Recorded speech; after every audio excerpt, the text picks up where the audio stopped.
अब मेरी चिंता मम्मी करती थी, जिस प्रकार से मेरी देखभाल मम्मी करती थी, मुझे खाना बना कर देना, मुझे स्कूल के लिए तैयार करवाना, मेरा बचा हुआ होमवर्क पूरा करा लेना, मेरे साथ सोना, मुझे खाना खिलाना, लेकिन अब ये मम्मी कर नहीं रही है। ये इसलिए हुआ है क्योंकि डॉक्टर जोशी का मेरे मम्मी के जीवन में आना, यही उसको एक कारण है। इसलिए वो डॉक्टर जोशी को कभी पसंद नहीं करता है। अब उनके बच्चों को भी वो नफरत करता है। लेकिन हम देखते हैं कि बंटी के मन पर इस प्रकार का जो मानसिक प्रभाव पड़ा है इस रिश्ते का, जिसके कारण वो चिड़चिड़ा बन जाता है। उसको पहले हर एक हट उसकी मम्मी पूरा करती थी, क्योंकि डॉक्टर जोशी के पहले शकुन को शकुन पूरी तरह से बंटी पर निर्भर थी।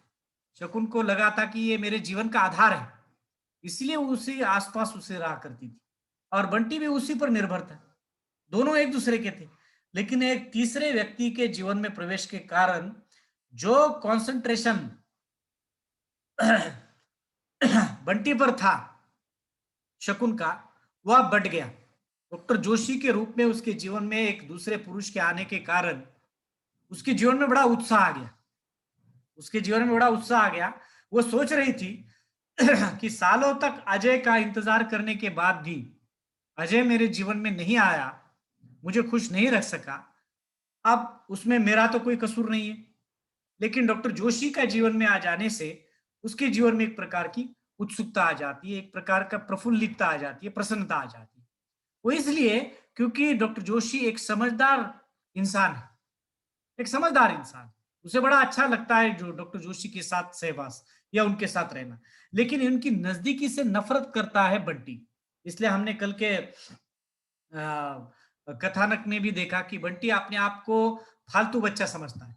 जब वो डिस्पेंसरी में लगे एक बोर्ड पर लिखा हुआ होता है, परिवार नियोजन के लाल तिकोन लिखा हुआ होता है, इसके नीचे लिखता है दो ही बच्चे सबसे अच्छे। इसका प्रभाव उसके मन पर कैसा होता है? उसको लगता है दो ही बच्चे, मतलब डॉक्टर साहब के जो दो बच्चे हैं, अमी और जोत, ये दो बच्चे ही अच्छे, बाकी मैं तो जो तीसरा हूं बिल्कुल फालतू। तो हमेशा अपनी तुलना वो डॉक्टर के दो बच्चों के साथ करता है, अमी और जोत के साथ करता है। परिणाम क्या होता है? परिणाम ये होता है जिसके कारण वह जो है वह अपने आप को हीनता ग्रंथि, मतलब अपने आप को कोसता है, आपको अपने आप को दोषी मानता है, अपने आप पर नाराज हो जाता है और एक नैराश्य या डिप्रेशन के गर्त में चला जाता है। इसलिए आमी के साथ लालमारी के लिए झगड़ा करना, किताबों के कवर फाड़ देना, ये सभी बातें करता है और अपने आप को जो है वो एक फालतू बच्चा वो समझता है और उसको लगता है कि अब जो है मैं कुछ काम का नहीं, अब मैं कुछ काम का नहीं। इसलिए वो डॉक्टर जोशी के साथ कार में बैठने की बड़ी उत्सुकता उसको होती है, लेकिन वो डॉक्टर जोशी के कार में नहीं बैठता है। वो कार में नहीं बैठता है, छोटी छोटी घटनाओं को ऑब्जर्वेशन करता है। मम्मी का डॉक्टर जोशी के साथ कैसा संबंध है, वो कैसी बातें करते हैं, कितना नजदीक आते हैं, क्या करते हैं, ये सब वो ऑब्जर्वेशन करता है। और जिसकी वजह से ये सभी बुरा प्रभाव उसके मन पर होने लगता है, उसके मन पर होने लगता है। इसलिए वो पूरी तरह से हमेशा अब वो परेशान रहता है, चिड़चिड़ा होता है। इस बात का इस बात से डॉक्टर जोशी भी परेशान है, शकुन भी परेशान है। उसको लगता है इतना समझाने के बावजूद भी बंटी हमारे रिश्ते को क्यों नहीं स्वीकार पा रहा है। इतना समझाने के बावजूद भी बंटी अभी भी एक पिता के रूप में डॉक्टर जोशी को स्वीकारता नहीं है। उसके बड़ा दुख होता है।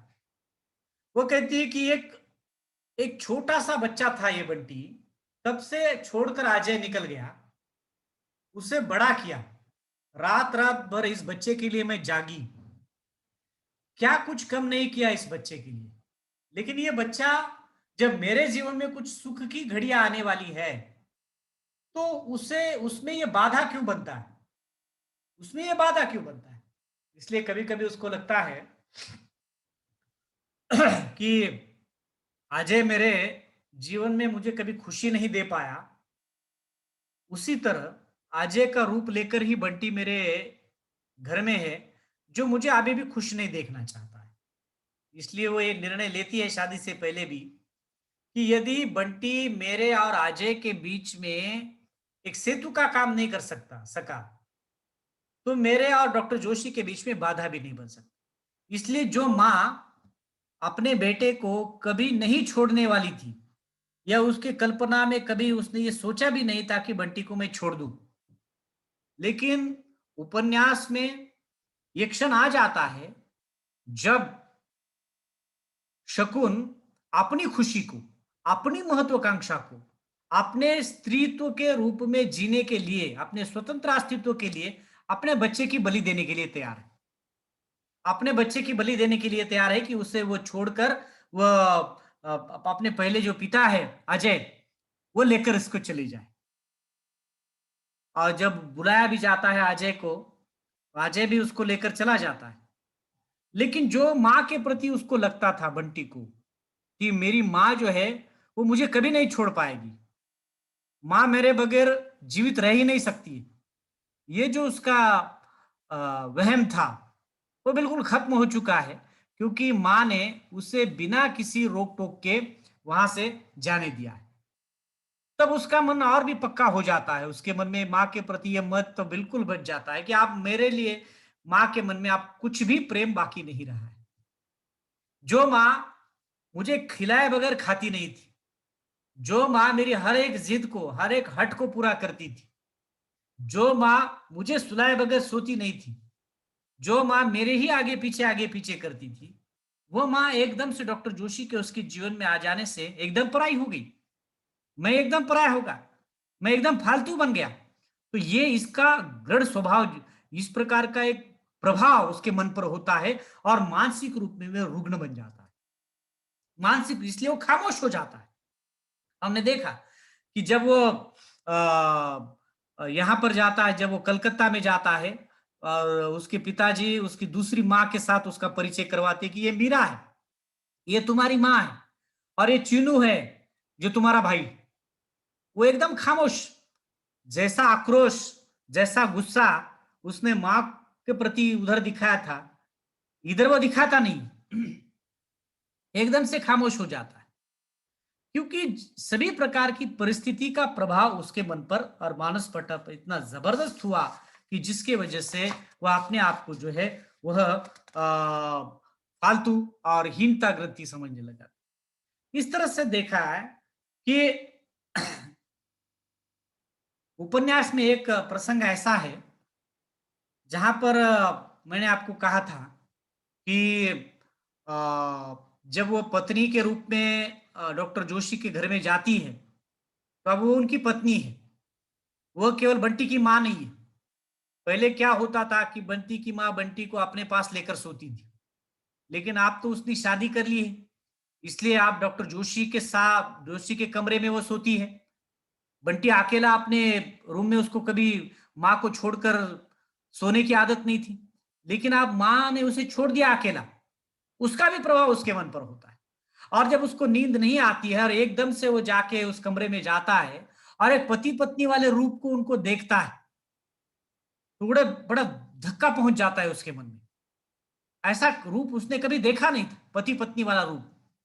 तो इसका एक गलत प्रभाव भी उसके मन पर होता है, उसको ये नैतिक नहीं लगता है, वो नैतिक नहीं लगता है। पाप के विचार उसके मन में आते हैं तो वो कभी ऐसा क्रॉस कर लेता है उंगलियों की, और वो कहता है कि नहीं नहीं, ऐसी बातें कभी सोचना नहीं चाहिए। गलत प्रभाव उसके पर।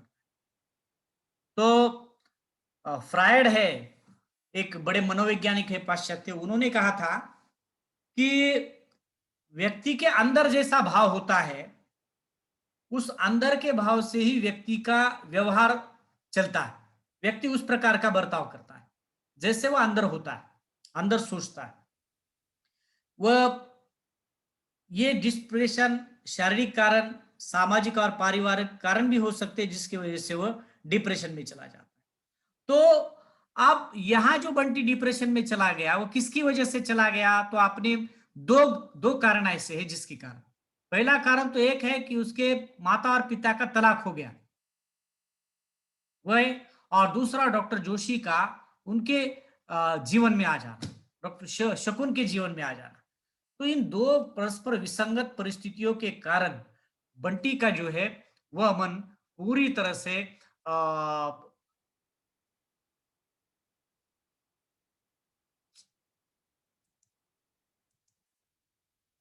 वो पूरी तरह से वह गर्त निराशा के गर्त में चला जाता है, जिसके कारण हमने देखा आखिरकार जब वो वहां जाकर भी सेटल नहीं हो पाता, एडजस्ट नहीं हो पाता पापा के साथ कलकत्ता में जाकर, उसकी नई माँ दूसरी जो है मीरा और नए बच्चे को भी के साथ वो रह नहीं पाता, तो होता क्या है कि उसको हॉस्टल में भेज देने का निर्णय किया जाता है।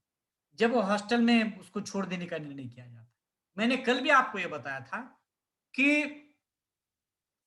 एक माता और पिता होने के बावजूद भी माता और पिता होने के बावजूद भी बंटी को आखिरकार एक अनाथ की तरह जिंदगी जीनी पड़ती है, एक अनाथ की तरह जिंदगी जीनी पड़ती है। तो लेखिका इस उपन्यास के माध्यम से एक संदेश देती है कि भाई समाज में ऐसा नहीं है कि सभी के स्वभाव सभी को पसंद आए, सभी एक दूसरे के साथ प्रेम करे, ऐसा तो हो नहीं सकता है। लेकिन जहां तक पति पत्नी की बात है, उन पति पत्नियों की जिम्मेदारी तब बढ़ जाती है और है जब उनको एक बच्चा होता है, जब उनके बच्चे होते हैं।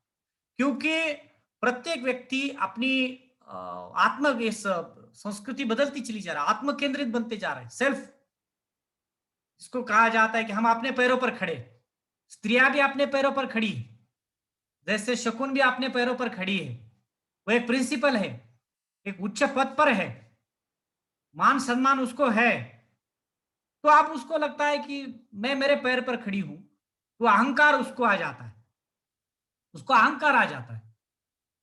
ये सेम बात अजय के बारे में भी होती है, वो तो पुरुष है, उसका दूसरी शादी करना समाज के लिए कोई आश्चर्य की बात नहीं है, उसको भी बड़ा अहंकार आ जाता है। जब दोनों के बीच में अहंकार आ जाता है तो सामंजस्य कहीं रहता नहीं, सामंजस्य तो शत्रु, अहंकार का तो शत्रु है, तो इसकी वजह से उन दोनों का बनता नहीं, उन दोनों की बनती नहीं है। तो वे वैचारिक मतभेद के कारण दोनों एक दूसरे से अलग हो जाते हैं, दोनों एक दूसरे से अलग हो जाते हैं। परिणाम स्वरूप इसका प्रभाव बच्चे के मन पर होता है।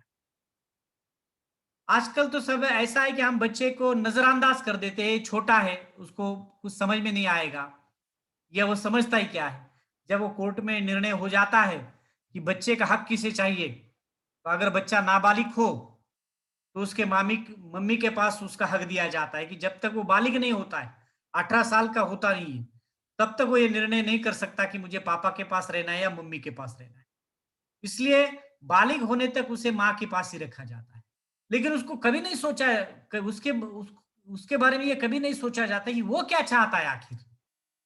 इनका वैचारिक मतभेद तो है, उसके वजह से वो अलग है, लेकिन ये कभी हमने विचार नहीं किया कि ना माँ ना उसका बाप ये कभी नहीं चाहते। जैसे अजय ने भी ये कभी सोचा नहीं और उसकी माँ शकुन ने भी ये सोचा नहीं।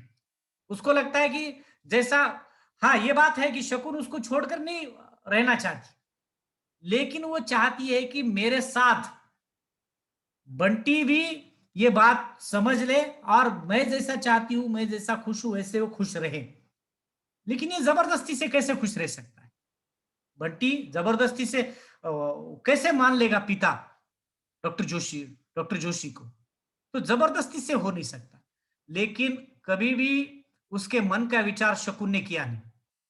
उसने सोचा कि मैं मां से पहले एक स्त्री हूं और मेरा एक अपना स्वतंत्र व्यक्तित्व है।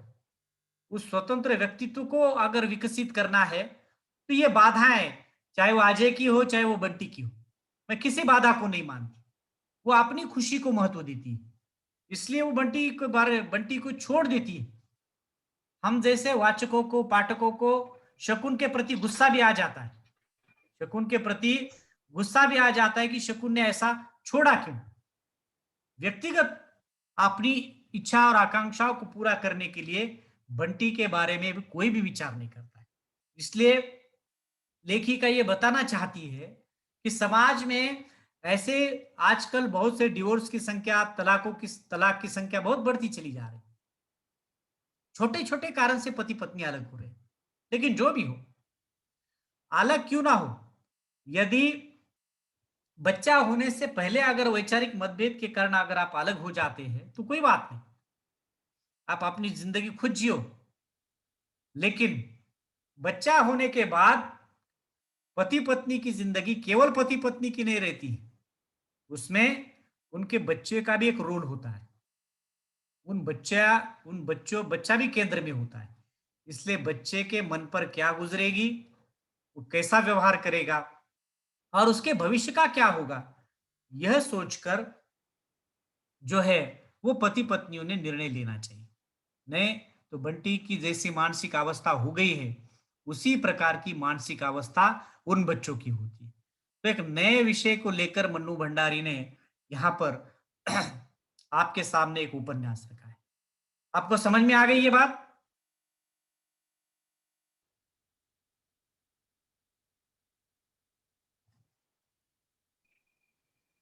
आपको समझ में आया क्या विवेचन? हाँ सर, समझ में आया। अच्छा ठीक है। तो मैं आज एक और लिंक भेजूंगा आपको, जिसमें होगा कि आपका उपन्यास, आपका बंटी और बाल मनोविज्ञान, उसको भी सुनिए आप। हाँ सर। उस वीडियो को भी सुनिए। हाँ वो वीडियो सुनने के बाद आपको बिल्कुल पक्का पता चल जाएगा कि ये इस उपन्यास का उद्देश्य क्या है और लेखिका क्या बताना चाहती है। और आप लाइब्रेरी ठीक में है। अपने लाइब्रेरी में आपका बंटी नाम का उपन्यास है, आपका बंटी नाम का उपन्यास है, सुन रहे हो ना रामेश्वर, राहुल, हर्षल, सुन रहे हो क्या? हाँ सर। हाँ, तो आपका बंटी नाम का उपन्यास है। ये दोनों वीडियो पूरी तरह से सुनने के बाद वो उपन्यास आप पढ़िए। आपको जरूरत ही नहीं पड़ेगी कि आप जो है वो कोई दूसरा कुछ समझ पाए। आप बिल्कुल उपन्यास को ठीक तरह से समझ पाएंगे और परीक्षा में चाहे किसी भी प्रकार का प्रश्न क्यों ना आए, आप उस प्रकार के प्रश्न को अच्छी तरह से लिख पाएंगे। है ठीक है कि नहीं? हाँ सर। ठीक है अच्छा, सर। अभी और एक दो प्रकार के प्रश्न हाँ इस पर सर। पूछे जा सकते हैं चरित्र चित्रण को लेकर। मतलब शकुन का चरित्र चित्रण कीजिए हाँ। और बंटी का चरित्र चित्रण कीजिए। इन दो चरित्र चित्रण के बारे में हम कल कल के और परसों के लेक्चर में इस पर विवेचन करेंगे। और फिर ये आपका बंटी उपन्यास के लिए यहाँ रुकेंगे और अगले 2 दिन के बाद हम हाँ नाटक को शुरुआत करेंगे। हेलो। ठीक है? हाँ हेलो। ठीक है सर। हाँ, नाटक को शुरुआत करेंगे उसके बाद। तो मैंने आपको, आप में से सभी ने वीडियो देखा ना, रामेश्वर, ये मलिक? Sir hello. हाँ सर। हाँ, तो वो ऊपर मैंने आपको कहा था कि आप सब्सक्राइब कीजिए उस चैनल को, किया क्या सबने? यस सर, मैंने किया है। अच्छा राहुल, आपने किया है, बाकी रामेश्वर, क्या सर किया? अच्छा हर्षल, मलिक, आप भी कीजिए, ताकि जैसे ही नया वीडियो आएगा आपको पता चल जाएगा कि सर ने अपने विषय को लेकर ये वीडियो डाला है और उस वीडियो को आप देख पाएंगे। है ठीक है? Hello sir. हेलो हाँ बोलिए ठीक है बोलिए। सर। सर, पेपर कधी आहे? कौन सा पेपर पेपर पेपर? मतलब परीक्षा? परीक्षा। परीक्षा की अभी तारीख नहीं आई है, परीक्षा की अभी तारीख नहीं है। वो मार्च अप्रैल में होगा, अभी तक तो कुछ आया नहीं है उसका। सर सर वो जो कॉलेज फॉर्म, हेलो। हाँ बोलिए। हाँ सर, वो जो फॉर्म आए वो सिर्फ रिपीटर के या नए स्टूडेंट के भी, मतलब पेपर के फॉर्म आए अभी? अभी तो फिर आपको परीक्षा फॉर्म भरना पड़ेगा, अभी आपके लिए भी आए होंगे परीक्षा फॉर्म भरने के लिए। हाँ, वो कब जो है मैंने सर? नोटिस देखी ना, तो सिर्फ रिपीटर की थी सर उसमें उल्लेख। अच्छा, मुझे पता नहीं है, अभी मैं आपको कल पता करके बता देता हूँ आपको। हाँ, हाँ सर ठीक है कब सर, चलेगा। कॉलेज कब चालू होगा? अभी अभी सरकार की ओर से कोई निर्देश नहीं आया है कि फुल टाइम कॉलेज कब शुरू करना है। हो सकता है कि वो अभी 26 जनवरी तक हो जाए, हो सकता है, अभी बता नहीं पाएंगे निश्चित रूप से। 31 तारीख तक तो लीगली बंद है, उसके बाद चालू हो गए या पता नहीं, कभी 26 जनवरी को या 21 तारीख को। लेकिन लीगल अभी तक पता नहीं, इसलिए हमने निर्णय लिया है जितना हो सके। हाँ बोलिए। 1 तारीख को खोलने वाला है क्या कि सर बोले? आप पता